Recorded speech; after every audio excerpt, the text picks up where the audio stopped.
আসসালামু আলাইকুম সবাইকে। আশা করি আপনারা অনেক ভালো আছেন। আজকে আপনাদের সাথে শেয়ার করব রেস্তোরাঁ স্টাইলের সুস্বাদু চিকেন মশলা। আজ খুব সহজেই ঘরে তৈরি করে দেখাবো। তো চলুন দেরি না করে মূল রান্নায় চলে যাই। প্রথমে বাটিতে রাখা ফ্রেশ চিকেনের টুকরোগুলো নিয়ে নিয়েছি। এবার এর মধ্যে দিয়ে দিচ্ছি পরিমাণ মতো আদা রসুন বাটা ও কাঁচা লঙ্কা বাটা, স্বাদ মতো লবণ, হলুদ গুঁড়ো, ধনে গুঁড়ো ও জিরে গুঁড়ো।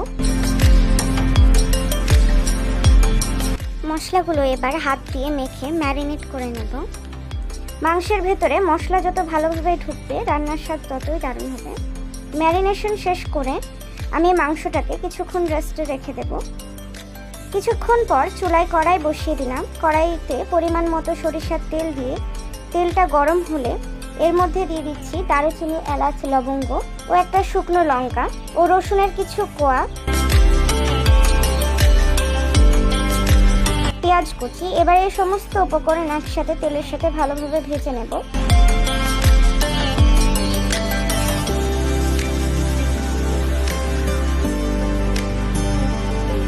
পেঁয়াজগুলো যখন হালকা ভাজা হয়ে যাবে তখন ওর মধ্যে দিয়ে দেব কুচনো টমেটো। টমেটো দেওয়ার পর খুন্তি দিয়ে ভালোভাবে তেলের সাথে কিছুটা ভেজে নেব।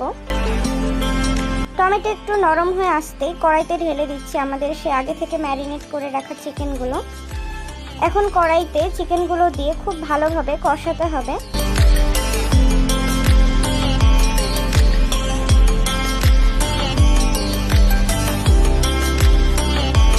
আমি চিকেনটা দেওয়ার পর চিকেনের বাটি থেকে কিছুটা পানি মশলাটা ধুয়ে চিকেনে দিয়ে দিচ্ছি।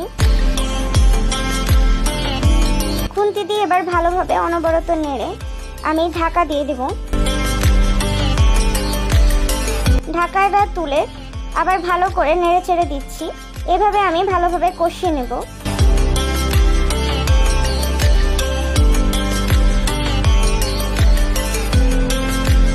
কষানো হলে আমি গ্রেভির জন্য এতে পরিমাণ মতো পানি দিয়ে দেব। পানি দেওয়ার পর ভালোভাবে ফুটিয়ে নিতে হবে। তারপরে আমি ঢাকা দিয়ে দিচ্ছি।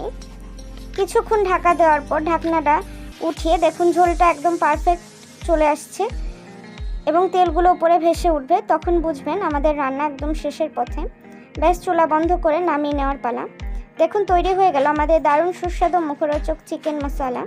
এবার একটু সুন্দর বাটিতে ঢেলে গরম গরম ভাত, পোলাও কিংবা পরোটার সাথে পরিবেশন করুন।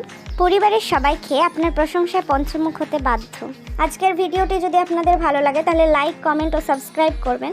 সবাই ভালো থাকবেন। দেখা হবে পরবর্তী ভিডিওতে।